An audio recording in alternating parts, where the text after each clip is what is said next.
prominent speaker here at the Asian Financial Forum 2014 is Stephen Bird.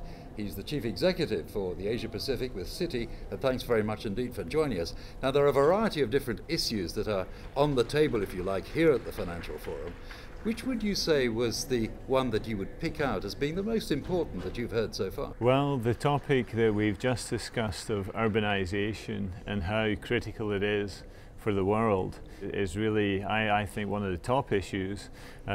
We tend to talk about globalization, urbanization and digitization.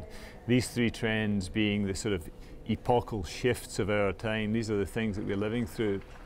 But urbanization is so important because really what it's doing is about economic participation. It's about bringing buyers and sellers together in the creation of services. And if you think of the Chinese economy, today it's 35% consumption versus the US, which is 70% domestic consumption.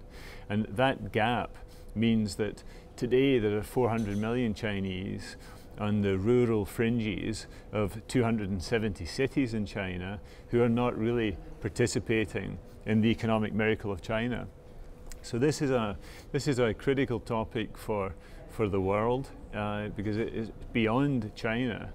When you think China has been the driving force of economic growth in the world economy over the last 20 years, this issue, China being able to establish a more stable and consistent pattern of growth is important, not just for China, but it's important for the whole world. Now, coming from the perspective of a banker, to what extent would you see urbanization continuing in this sort of explosive manner, as you've described, into 2014, into 2015, perhaps 10 years from now?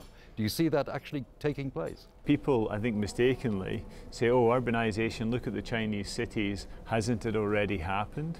But the next form of urbanization, which includes reform of the Hoku system, the address system, whereby rural Chinese have the ability to come in and live and work, get married, have children, have more than one child, be educated, live and work in the city.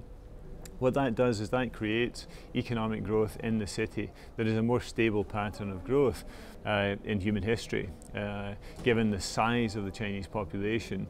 But this next phase, because China can no longer keep growing its exports to the extent that it has, that is now plateauing.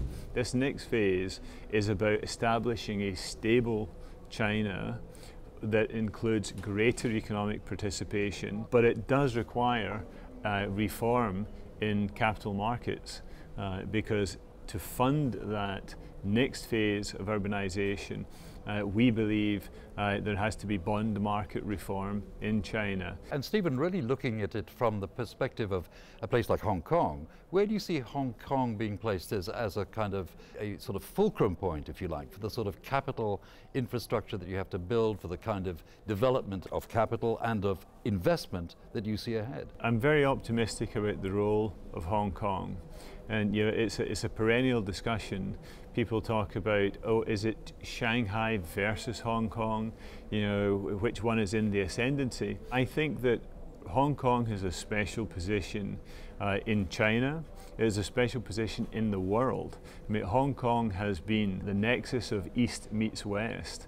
It has this incredible history that has of understanding entirely the Western world, the capitalist world, but also a unique perspective on China.